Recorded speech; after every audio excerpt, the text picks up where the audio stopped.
The restaurant buzzed with noise as plates clinked and orders shouted across the counter.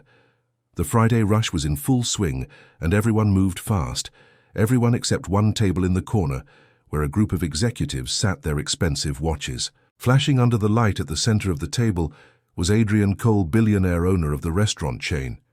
Tall, cold, and impossible to please, he was the kind of man who saw mistakes as weakness and people as replaceable. When the waitress approached, she smiled politely. Her name tag read Lena. Her hands a little shaky from exhaustion. She had been working a double shift, but her tone stayed kind. "Good evening, sir. Are you ready to order?" Adrian didn't look up from his phone. "Just make it quick. I've got meetings to get to." She nodded, writing fast. He sighed loudly, tapping the table. "Can you even remember all that? Or should I call someone smarter?" She blinked, taken aback. "Sir, I assure you I can handle it." He looked up, smirking. Talking back. "Now are we?" She kept her composure. "I'm just trying to do my job, sir." He leaned back in his chair, cold amusement in his eyes. "Then here's another job. Find a new one. You're fired." The room went silent.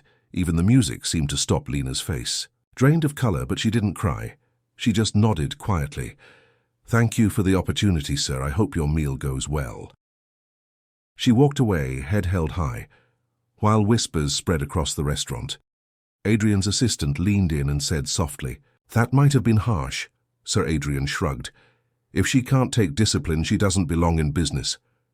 2 days later, Adrian's mother, Eleanor Cole, walked into his office, elegant and composed, but her eyes sharp as glass. She set down her bag and said, "I heard you fired a waitress for standing up for herself." Adrian frowned slightly. "Mom, that's not exactly what happened." She smiled tightly. "No, it's exactly what happened. I spoke to her myself." He blinked. "You what?" She nodded. "I had lunch at that same restaurant today. She was helping clean up even though she didn't work there anymore. She wouldn't stop helping others. I like her. She's smart. She's honest. And she reminded me of someone."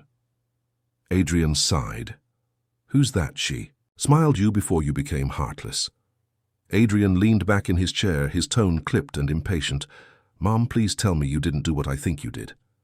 Eleanor smiled with a quiet kind of confidence. "Oh, I absolutely did." She folded her arms. "You fired her from a restaurant, so I hired her for something more fitting." Adrian blinked, incredulous. "You what?" She said calmly. "Meet your new executive assistant."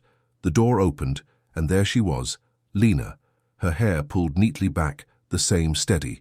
Eyes that had met his in that restaurant now focused on him again. She looked different, though sharper, calmer. Dressed in a simple cream blouse and black skirt, Adrian's jaw tightened. "You're kidding." Eleanor smirked. "Do I look like I'm joking?" "Lena, this is Adrian, your new boss. Well, technically your old boss, but let's give him a chance to improve." Lena's lips twitched into the faintest polite smile. "Thank you, Mrs. Cole, for the opportunity." Eleanor turned to Adrian, her voice cool. "Play. Nice, dear, and remember she's working with you, not under you." Adrian muttered under his breath. "Unbelievable," Eleanor heard it and said, "You'll thank me later then." She left, closing the door behind her. The silence between them felt heavy. Adrian finally said, "You must think this is funny." She met his gaze. "No, sir, I think it's ironic." He frowned. "You could have said no to her offer." She shrugged. "I could have, but I've never walked away from a challenge." He studied her, trying to find the same. Nervous girl, he fired, but she wasn't there anymore. She had walked in standing taller than most people in his office. Over the next few days, he watched her work efficiently, quietly, professionally. She handled calls, organized meetings, and somehow managed to keep his impossible schedule in perfect order. Not once did she complain. Not once did she remind him of the night he humiliated her. Instead, she just did her job better than anyone he'd ever hired. One afternoon, he caught her speaking with a client in fluent Spanish, solving an issue that had stalled a deal for weeks. When she hung up, he said, surprised, "You speak Spanish?" She smiled lightly. "5 languages, actually." Adrian raised an eyebrow. "Of course you do." He leaned back, muttering, half to himself, "Maybe I fired the wrong person." She looked up at him, calm but firm. "You didn't fire the wrong person, sir. You just forgot what real respect looks like. He couldn't argue with that. For the first time in a long while, he didn't. Want to next. Weeks passed, and the office began to feel different. Adrian's employees noticed it first. The tension that used to hang in every hallway was gone, replaced by quiet focus and laughter. He had started greeting people in the mornings, actually listening during meetings and saying thank you, words that once felt foreign coming from his mouth. Lena worked beside him through it all, calm, efficient, never wasting a word. She didn't treat him like a billionaire or a boss, just a man who had a lot left to learn. One evening, after everyone else had gone home, Adrian stood by his office window, watching the city lights flicker. He said softly, "You know, I didn't think you'd last a week." She looked up from her desk, a hint of a smile tugging at her lips. "Why's that?" He turned to her. "Because you have a backbone. Most people here try to flatter me," she shrugged. "I don't flatter people, I fix problems." He grinned. "And you've been fixing a lot more than that." She tilted her head. "What do you mean?" He took a slow breath. "My mother keeps telling me I've changed since you started working here. Maybe she's right." Lena smiled faintly. "Or maybe you just started paying attention." He chuckled quietly. "Maybe." The next day, Eleanor visited the office. She stepped into the conference room during a team meeting and smiled, seeing Adrian and Lena discussing ideas as equals. When the meeting ended, she pulled Adrian aside, whispering, "You see, dear, when you treat people like they matter, they build your company, not just your profits." Adrian looked at her with quiet understanding. "Maybe I should have hired her long before I fired her." Eleanor smiled. "That's the smartest thing you've said all week."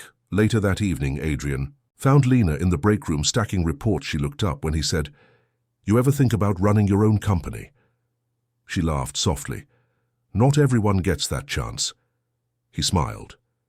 "You'd be surprised. I've seen people with money but no vision, and people with vision who just need someone to believe in them." She looked at him puzzled. "You're saying I have vision?" He nodded firmly. "You've got more leadership in you than half the executives upstairs." She hesitated for a moment, then said, quietly, "You really think I could do what you do?" He smiled. "Maybe better." Months later, Eleanor announced her retirement from the board at the press conference. Adrian stood proudly beside her when a reporter asked who would take over her role. He smiled, turning toward Lena and said, "The same woman who reminded me that leadership starts with humility, our new CEO, Lena Brooks." The crowd erupted in surprise and applause. Eleanor beamed in the front row, mouthing the words, "I told you so," as the conference ended. Adrian walked up to Lena and said quietly, "You earned this, every single bit of it." She looked at him, smiling. "You know what's funny, sir?" He raised an eyebrow. "What?" she said. "You fired me for talking back, and now it's literally my job."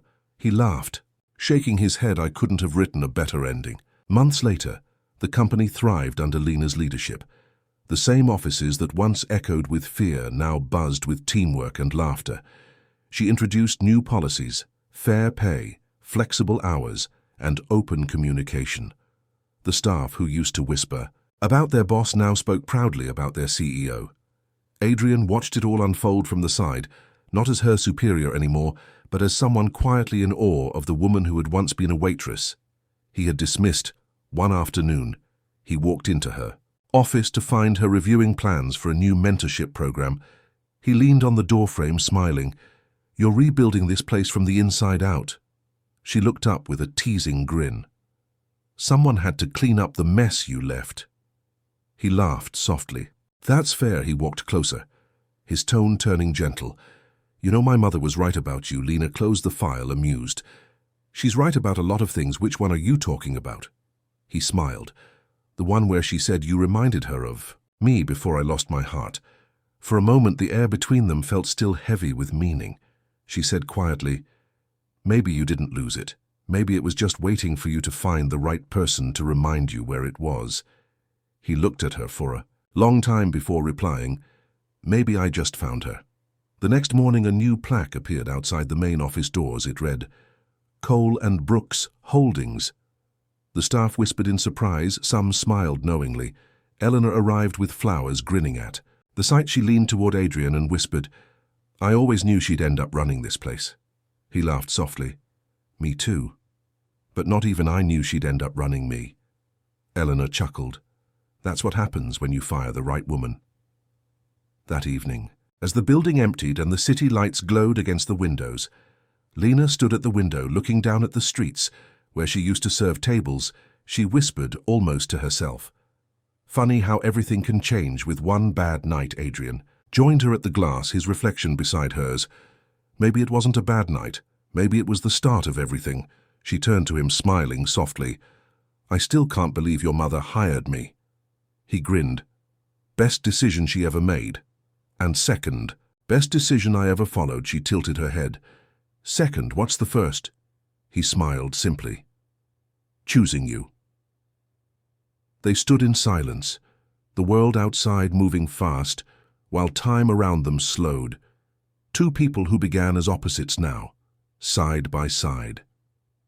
Proof that humility and courage can turn a mistake into a miracle. If this story made you smile, share it with someone who needs a reminder that accidents can turn into beautiful beginnings.